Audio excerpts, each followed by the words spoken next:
वापस गॉडहेड प्रभुपाद के लिए आत्मा को मारने वाली सभ्यता वापस गॉडहेड सितंबर 1985 में शरीर के लिए काम करने पर बहुत अधिक तनाव और आध्यात्मिक ज्ञान प्राप्त करने पर बहुत कम मानव समाज की जीवन शक्ति को नष्ट कर देता है। जनवरी 1967 में न्यूयॉर्क में एक व्याख्यान उनकी दिव्य ग्रेस ए खुफिया ज्ञान, संदेह और भ्रम, क्षमा, सत्यता, इंद्रियों का नियंत्रण, मन का नियंत्रण, खुशी और संकट, जन्म, मृत्यु, भय, अहिंसा, समतुल्यता, संतुष्टि, तपस्या, दान, प्रसिद्धि और बदनामी, जीवित प्राणियों के ये विभिन्न गुण मेरे द्वारा अकेले बनाए गए हैं। भगवद गीता 10.4-5 भगवान कृष्ण हर चीज का मूल कारण है, इसलिए वह सभी अच्छे गुणों का कारण होना चाहिए और सभी बुरे गुणों का भी। जब हम इस भौतिक दुनिया में चीजों को देखते हैं तो हम मानते हैं यह बुरा है और यह अच्छा है, हमने अपनी गणना के अनुसार सब कुछ विभाजित किया है। लेकिन वास्तव में इस दुनिया की सभी चीजें कृष्ण के गुणों की एक विविध अभिव्यक्ति हैं। क्योंकि इन छंदों में उल्लिखित गुण कृष्ण में हैं, वे जीवित संस्थाओं में भी हैं। हमारे पास कुछ हद तक ये सभी गुण हैं। उदाहरण के लिए बुद्धि या बुद्धिमत्ता लें। असली बुद्धिमत्ता क्या है? वास्तविक बुद्धि को समझना है। कृष्ण सर्वोच्च हैं और मैं उसका हिस्सा और पार्सल हूं। मान लीजिए कि कार चलाने के मामले में एक बहुत बुद्धिमान है। यह भौतिक खुफिया है। वास्तविक बुद्धिमत्ता भौतिक प्रकृति की महीन गतिविधियों और गॉडहेड के सर्वोच्च व्यक्तित्व के संबंध को समझना है। यहां तक सामग्री मंच पर एक व्यक्ति को बुद्धिमान माना जाता है जब वह यह समझने की कोशिश करता है कि चीजें कैसे काम कर रही हैं। अपनी बुद्धिमत्ता से वह चीजों के पीछे सक्रिय सिद्धांतों की खोज करना चाहता है। एक बच्चा, हालांकि, एक मोटर कार को सड़क पर चल रहा है और सोचता है कि यह अपने आप से बाहर जा रहा है। वह मूर्खता है। उदाहरण के लिए, यहाँ हमारे पास एक टेप रिकॉर्डर और एक माइक्रोफोन है। कोई कह सकता है, ओह, ये कितनी अच्छी खोज है, वे इतनी अच्छी तरह से काम कर रहे हैं। लेकिन एक बुद्धिमान व्यक्ति यह समझेगा कि यह टेप रिकॉर्डर और माइक्रोफोन एक ही क्षण के लिए काम नहीं कर सकते हैं जब तक कि एक आत्मा उन्हें छू नहीं ले जाती है। हमें मशीन देखकर बस आश्चर्य के साथ नहीं मारा जाना चाहिए, हमें यह पता लगाने की कोशिश करनी चाहिए कि मशीन कौन काम कर रहा है। वह बुद्धिमत्ता है। जो स्थूल रूप से देखता है वह कहेगा, यह वैज्ञानिक जीना और काम कर रहा है और किताबें लिख रहा है। क्या खूब। लेकिन जब आत्मा वैज्ञानिक के शरीर को छोड़ देती है, कोई और वैज्ञानिक नहीं। क्या कोई वैज्ञानिक कुछ पदार्थ की खोज कर सकता है और उसे अपने छात्र के सामने रख सकता है और कह सकता है, जब मैं मर जाता हूं तो इसे अपने शरीर में इंजेक्ट करता हूं और मैं फिर से जीवित रहूंगा? क्या किसी वैज्ञानिक ने इस तरह के पदार्थ की खोज की है?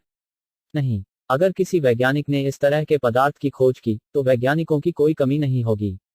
Sir Isaac Newton, sir Jagdish Chandra Bose, Thomas Edison, Einstein और दुनिया भर में कई अन्य वैज्ञानिक अभी भी जीवित रहेंगे। हम चुनौती देते हैं, आप वैज्ञानिकों ने बहुत सारी अद्भुत चीजों की खोज की है।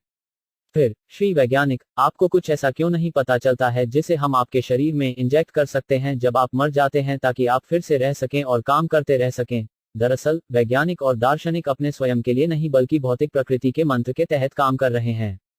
जैसा कि कृष्ण भगवद गीता 3.27 में कहते हैं, प्राकृत क्रियानानि गुणः कर्माणि सर्वसा, सब कुछ प्रकृति के कानून से चल रहा है। यदि, जैसा कि वैज्ञानिक कहते हैं, सब कुछ आकस्मिक है, तो प्रजातियों के बीच इतने अंतर क्यों हैं? यहाँ एक वैज्ञानिक है और एक मूर्ख है। यह भेद क्यों? भेद स्वभाव से प्राकृत द्वारा किया जाता है। और यह क्या है? यह प्राकृत कृष्ण कहती है, मायादिसेना प्रकृते सुयात साकार कर्म, मेरी दिशा के तहत प्रकृति काम कर रही है, इसलिए प्रकृति एजेंट है और कृष्ण वास्तविक कार्यकर्ता हैं। हम बस उपकरण हैं, वह हमारी स्थिति है। यदि आप बुद्धिमान हैं तो आप समझेंगे कि आप केवल कृष्ण के साधन हैं। हम हाथ के मालिक के संबंध में एक हाथ की तरह हैं। मेरा हाथ क्या है? यह एक ऐसा उपकरण है जिसके साथ मैं चीजों को उठा सकता हूं और काम कर सकता हूं। इसलिए मैं काम कर रहा हूं, हाथ नहीं। लेकिन लोग यह नहीं समझते कि वे केवल कृष्ण के एजेंट हैं। क्यों? अहंकार विमुदामा, वे झूठे अहंकार से हतप्रभ हैं। इसलिए वे सोचते हैं, मैं एक वैज्ञानिक हूं, मैं एक दार्शनिक हूं, मैं एक रॉकफेलर हूं, मैं एक व्यवसायी हूं, या मैं एक स्वामी हूं। नहीं, आप केवल कृष्ण के हाथों में एक उपकरण हैं। इसलिए आपको कृष्ण की इच्छाओं के रूप में काम करना चाहिए। यदि आप कृष्ण चेतना में काम करते हैं तो यह वास्तविक बुद्धि है, लेकिन यदि आप कृष्ण के खिलाफ काम करते हैं तो यह मूर्खता है। ज्ञान शब्द का अर्थ है ज्ञान। अब जहां तक ज्ञान का संबंध है, बस इस प्रमुख पैकेट पर विचार करें। यदि आप इस पैकेट को किसने बनाया है, तो यह कैसे बनाया गया है, यह किस सामग्री से बना है, किस देश में इसे पहली बार पेश किया गया था, और इसी तरह आप पुस्तकों के संस्करणों को लिख सकते हैं। आप किसी भी चीज पर अटकलें लगा सकते हैं और पुस्तकों के संस्करणों को लिख सकते हैं। लेकिन इसका मतलब यह नहीं है कि आप ज्ञान के व्यक्ति हैं। मैं आपको एक बहुत अच्छा उदाहरण दूंगा। यह व्यवहारिक है। मेरी युवावस्था में मैं एक बड़ी रासायनिक फर्म का प्रबंधक था। एक बार एक सल्फ्यूरिक एसिड कक्ष में एक दोष था। उस कक्ष में हम सल्फर रखेंगे और फिर इसे फ्यूज करेंगे और फिर एसिड बाहर आ जाएगा। लेकिन चैम्बर काम नहीं कर रहा था। इसलिए कई वैज्ञानिक बैठे थे, किताबों से परामर्श कर रहे थे, यह निर्धारित करने की कोशिश कर रहे थे कि यह काम क्यों नहीं कर रहा था। तब प्रबंध निदेशक डॉक्टर बोस, वह एक बहुत बुद्धिमान व्यक्ति थे, एक अन्य रासायनिक फर्म में गए। वह वहां एक साधारण कार्यकर्ता को जानता था जो बहुत अनुभवी था। डॉक्टर बोस ने उन्हें एक बार फोन किया और कहा, हमारी फर्म में आओ और हमें हमारे सल्फ्यूरिक एसिड चैम्बर में दोष दिखाओ। आदमी आया और कुछ वॉल्वों में हेरफेर किया और एक बार सल्फ्यूरिक एसिड फिर से बाहर आने लगा। सभी सैद्धांतिक वैज्ञानिक चकित थे। इसलिए इस तरह का ज्ञान आपको एक साधारण आदमी में भी मिलेगा। यहाँ तक पक्षियों और जानवरों में भी आप इसे पाएंगे। उन सभी को किसी प्रकार का विशेष ज्ञान होता है जिसके द्वारा वे अद्भुत गतिविधियों का प्रदर्शन कर सकते हैं जो हम प्रदर्शन नहीं कर सकते। लेकिन यह वास्तविक ज्ञान नहीं है। वास्तविक ज्ञान का अर्थ है आत्मा और मामले को समझने के लिए। बात आत्मा के स्पर्श के कारण काम कर रही है, मामला आत्मा पर निर्भर है। यह ज्ञान है इस मामले को प्रमुख और उपेक्षा की भावना बनाने के लिए नहीं। वर्तमान शैक्षिकी प्रणाली में लगभग सभी व्यक्ति वास्तविक ज्ञान से रहित हैं क्योंकि उन्होंने जीवन के आध्यात्मिक पक्ष की उपेक्षा की है। वे केवल सामग्री पक्ष को समझते हैं। इसलिए भगवद गीता के अनुसार वर्तमान सभ्यता मूर्खों की सभ्यता है। वे मोटरकार पर बहुत अधिक तनाव डाल रहे हैं और ड्राइवर पर पर्याप्त नहीं है। ड्राइवर को उपेक्षित किया जा रहा है, उसे उपेक्षित किया जा रहा है। जब मैंने स्कॉटिश चर्चेस कॉलेज में अध्ययन किया तो मैंने आपके देश से एक पत्रिका पढ़ी। मुझे लगता है कि यह अभी भी वर्तमान है, स्पष्ट अमेरिकी गगनचुंबी इमारतों की शुरुआत उस समय थी, और पत्रिका में मैंने गगनचुंबी इमारत के निर्माण में बहुत मेहनत करने वाले एक व्यक्ति की तस्वीर देखी। इसलिए किसी चीज को मामले से बाहर करने के लिए वह आत्मा को मार रहा था। आप समझ सकते हैं, यह भौतिक सभ्यता है। लोग भौतिक पक्ष पर बहुत अधिक तनाव डाल रहे हैं और आत्मा की उपेक्षा कर रहे हैं। वह सभ्यता नहीं है। किसी को आध्यात्मिक पक्ष पर अधिक तनाव होना चाहिए क्योंकि यह जीवन का सक्रिय सिद्धांत है। इसलिए एक आदमी को ज्ञान में कहा जाता है जब वह जीवन के आध्यात्मिक पक्ष को अधिक महत्व देता है।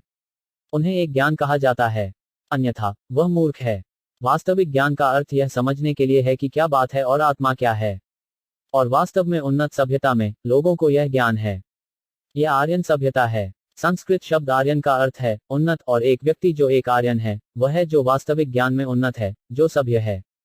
भगवद गीता में जब अर्जुन लड़ने के लिए गिरावट आती है तो कृष्ण ने उनकी आलोचना की, ओह आप एक गैर आर्यन की तरह बात कर रहे हैं। इसलिए हम सभी आर्यन परिवार से संबंधित हैं, लेकिन हम में से अधिकांश जीवन के आध्यात्मिक पक्ष को महत्व नहीं देकर गैर आर्य बन गए हैं।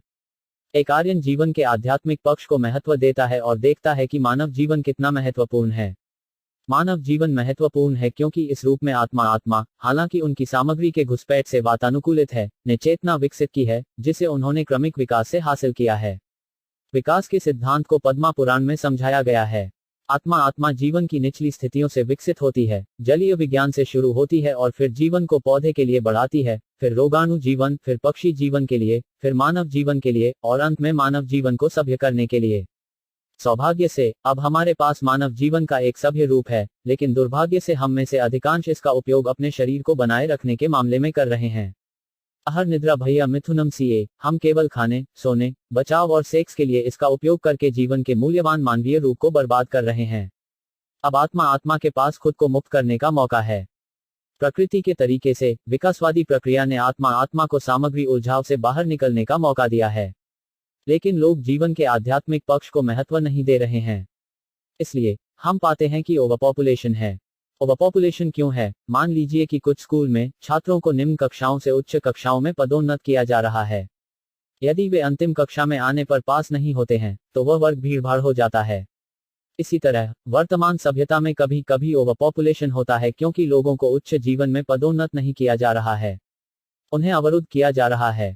और प्रकृति का तरीका यह है कि आबादी को कम करने के लिए कुछ महामारी या युद्ध होना चाहिए। इसलिए लोगों को बहुत गर्व है, लेकिन उनके पास कोई वास्तविक बुद्धि नहीं है, कोई वास्तविक ज्ञान नहीं है। ईश्वर वास्तविक ज्ञान देता है, जैसा कि यहाँ बताया गया है। बुद्धिर्ज्ञानम असम्मोहा, खुफिया ज्ञान, घबराहट से मुक्ति, ये सभी भगवान के उपहार हैं। इसलिए हमें उनका ठीक से उपयोग करना चाहिए। यह मानव रूप भगवान के उपहारों का उपयोग करने के लिए विकसित किया गया है। भगवान ने हमें अच्छा खाद्य पदार्थ दिया है, भगवान ने हमें अच्छी बुद्धिमत्ता दी है, भगवान ने हमें ज्ञान की किताबें दी हैं। वह व्यक्तिगत रूप से भगवत गीता बोल रहे हैं। आप इन सभी चीजों का उपयोग क्यों नहीं करते हैं? यदि आप उन्हें ठीक से उपयोग करते हैं तो आप अपने आप को आर्य या सभ्य मानव कह सकते हैं। लेकिन अगर आप नहीं करते हैं तो आप बस अपने जानवरों की प्रवृत्ति का पालन करेंगे। आप महिला कुत्तों के बाद जाने वाले कुत्तों की तरह होंगे या मादा हॉक के बाद जा रहे हैं। यह सभ्यता नहीं है। हमें शांत होना चाहिए। हमें जानवरों से अलग होना चाहिए और अपने जीवन के मानवीय रूप का ठीक से उपयोग करना चाहिए। जैसा कि श्रीमद् भगवत में कहा गया है 11.929 लब्ध्वासु दुर्लभम इदम बहु संभवाते, यह मानव शरीर कई जन्मों के बाद हासिल किया जाता है, लाखों और खरबों के बाद। यह मत सोचो कि अचानक दुर्घटना से हमने इस शरीर को प्राप्त कर लिया है। अन्य निकाय हैं कैट, कुत्ते और इतने सारे अन्य, और एक लंबी विकासवादी प्रक्रिया के बाद ही हमने इस मानवीय रूप मानुष्य को प्राप्त किया है। इस संस्कृत शब्द से मानुष्य अंग्रेजी शब्द आदमी आता है। जीवन के इस मानवीय रूप का मूल्य क्या है? आत्म। आप उच्चतम पूर्णता प्राप्त कर सकते हैं। आप जीवन के वास्तविक पदार्थ का एहसास कर सकते हैं। आर्था का अर्थ है पैसा या पदार्थ, इसलिए अब हम पैसे कमाने के लिए अपने जीवन का उपयोग कर रहे हैं, लेकिन हम वास्तविक पदार्थ को याद कर रहे हैं। इसके बाद इस निकाय को अनिनीम, अस्थाई के रूप में वर्णित किया गया है। हालांकि यह पदार्थ को वितरित कर सकता है, यह स्थायी नहीं है। इसलिए भागवत सलाह देते हैं कि आप धीर, सोबर और बुद्धिमान हों। फिर आपको अपने मानव जीवन का उपयोग कैसे करना चाहिए? टर्नम यत्ता ना पेटेड अनु मृत्यु यावन्य हसरायस्या। उच्चतम पदार्थ को बहुत जल्द प्राप्त करने के लिए आपको अपने जीवन के मानव रूप का उपयोग करने का प्रयास करना चाहिए। बहुत जल्द क्यों? क्योंकि आप नहीं जानते कि मृत्यु कब आएगी। मत सोचो, मैं एक युवा व्यक्ति हूँ, मुझे खाने, पीने, मीरा होने और आनंद लेने दो। नहीं, आपको देरी नहीं करनी चाहिए। अभी भी गर्भ में रहते हुए प्रहलाद महाराजा को नारद मुनि द्वारा निर्देश दिया गया था और वे बहुत महान भक्त बन गए थे। और जब प्रहलादा केवल 5 साल का था तो उसने अपने सहपाठियों को निर्देश दिया कि वह तुरंत कृष्ण चेतना में ले जाए। इसलिए 500 साल पुराना पेड़ या 5 मिलियन वर्षीय पत्थर बनने का कोई मूल्य नहीं है। लेकिन अगर आप केवल 5 साल का हैं और आप अलौकिक ज्ञान को समझते हैं तो आपका जीवन एकदम सही है। यह विचार श्रीमद् भगवत में बहुत अच्छी तरह से चर्चा की गई है। ओह, आपको अपने जीवन की लंबी अवधि पर बहुत गर्व है। आप देखते हैं कि बिल्लियां और कुत्ते 10 या 20 साल के भीतर मर जाते हैं, लेकिन आप 70 या 80 साल जीते हैं, और इसलिए आपको बहुत गर्व है। श्रीमद् भगवत 2.318 उत्तर, ताराओं किम ना जीवंती, क्या आप पेड़ नहीं देखते हैं? यह 500 या 1000 साल रहता है, लेकिन एक पेड़ सांस नहीं ले सकता। भास्त्राह किम ना स्वसंती, क्या आप धोंकनी नहीं देखते हैं? यह केवल त्वचा का एक बैग है, लेकिन यह सांस ले रहा है। भैंस भैंस भैंस, तो आपको क्यों लगता है कि आपकी सांस इतनी अद्भुत है? ठीक है, धोंकनी सांस लेती है, लेकिन यह नहीं खा सकती है और सेक्स का आनंद ले सकती है। ना खडांटी ना महंटी किम ग्रम पसावो, पैर, लेकिन क्या कुत्ते और हॉग सेक्स का आनंद नहीं लेते हैं? क्या वे नहीं खाते हैं? इस तरह भगवत भौतिकवादियों के मूर्ख गौरव का विश्लेषण करता है। आपको इस झूठे गर्व को छोड़ देना चाहिए और कृष्ण चेतना को ले जाना चाहिए। वह जीवन की पूर्णता है। अन्यथा आप बिल्लियों और कुत्ते हैं। यह मत लो कि मैं आपकी आलोचना कर रहा हूं, मैं बस तथ्यों को प्रस्तुत कर रहा हूं। तो जीवन के इस मानवीय रूप का उपयोग बुद्ध, ज्ञान और असम्मोहा, गुड इंटेलिजेंस, वास्तविक ज्ञान और भयावह से स्वतंत्रता को प्राप्त करने के लिए किया जाना चाहिए। यदि आप अपनी बुद्धिमत्ता और कारण के साथ विश्लेषणात्मक रूप से भागवत गीता का अच्छी तरह से अध्ययन करते हैं तो आप परिपूर्ण हो जाएंगे। यह कृष्ण चेतना है, इसका लाभ ले, अपना जीवन खराब न करें। यह हमारा अनुरोध है। इस कृष्ण चेतना समाज का उद्देश्य आपको यह मौका देना है।